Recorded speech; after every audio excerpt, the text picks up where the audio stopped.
ملګرو د ټیک ټاک په دې نوې طریقې سره اوس تاسو په خپل ټیک ټاک اکاونټ کې د لایو اپشنونه راوستلی شئ، لایو پکې تاسو آن کولی شئ چې بیا تاسو د خپل ټیک ټاک اکاونټ نه لایو هم تللی شئ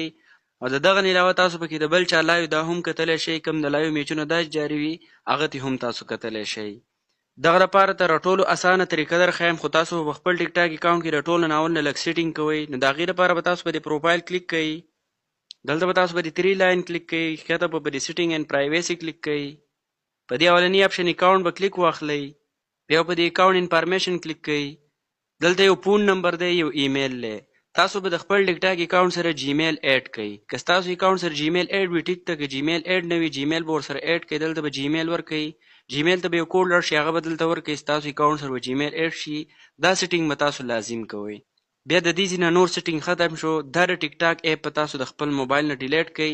نوی د ټیک ټاک لایو والا اپ راغلی دی هغه به تاسو ډاونلوډ کوئ. د هغې لپاره به خپل موبایل کې ګوګل واړوئ، په ګوګل کې به تاسو په سرچ کې لیکئ apkzb.xyz، صرف apkzb هم تاسو لیکلی شئ چې څنګه مو لیکئ سرچ پې کوئ، اولنی سایټ پر راولي apkzb، په دې به کلیک واخلئ، دلته به په دې سرچ بټن کلیک کوئ،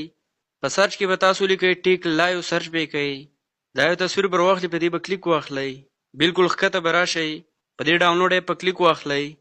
بیا به تاسو دغه شانتې لږ ښکته راشئ، دا د ټیک ټاک لایو اپ دی، دا تاسو لیدلی شئ 287 MB دی، دا به تاسو د دې ځای نه خپل موبایل ته ډاونلوډ کړئ او اوپن به یې کړئ. چې څنګه یې تاسو اوپن کړئ په پروفایل به کلیک کوئ، په لاګین به کلیک کوئ،